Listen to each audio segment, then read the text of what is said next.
mga katim, ngayon magluto ako ng nangka. Magata ako ng nangka. Ito ang ko sahog. O, yan. Lulad o kaya tuyo. At saka nasa ilalim yan yung onion. At saka lemongrass. Spring onion. Tapos onion nasa ilalim. At saka yung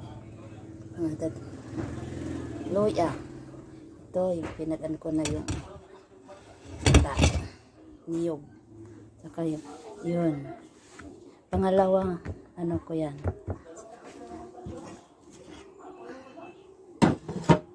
Tapos ito ang first. Ito ang last ko yun na ilalagay itong first. Tapos yung pangalawa yan ilagay ko muna igata para masarap mga katim. Gawin po ninyo to. Saka sulit ang inyong kain at makasarap. Ang lugay natin. Sikan gata to ha mga katim, sikan. Ganyan natin. Malinis yan.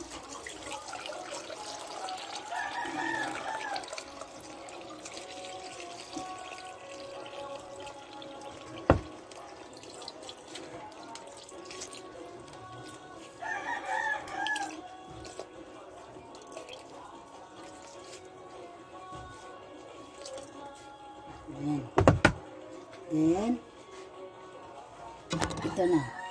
Pakuluan natin yan mga katim. Yan. Pakuluan mo natin bago natin ilunod yung mga panakot. Ayan. Bago natin ilunod to. Sarap yan mga katim. Ginataan langka.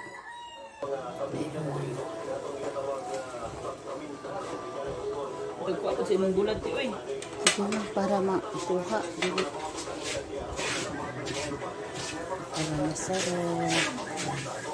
Kalami.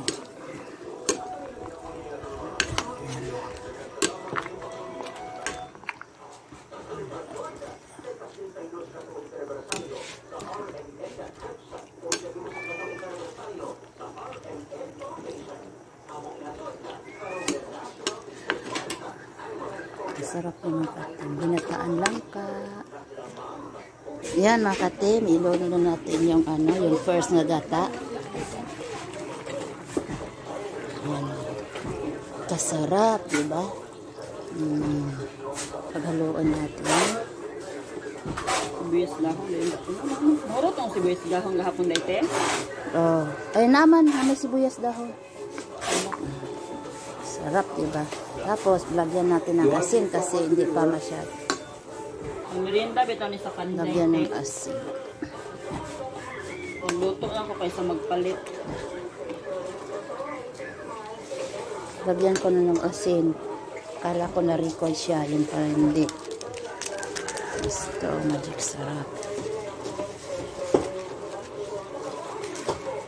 Kanya-kanyang recipe. Sarap talaga ito mga katim. Subukan po ninyo.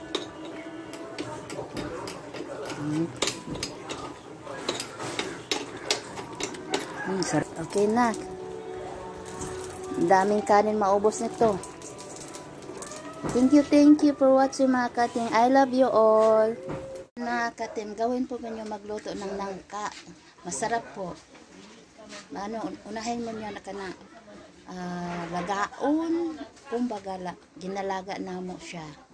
Ang sa Bisaya. Before gawin, lagyan ng gata. Sa kaniyog. 1 niyog lang ang nilagay. Tapos, mga panakot, onion, nilagyan ko din ng garlic, luya, saka sili, tuyo. Ayan, masarap. Gawin po ninyo. I love you.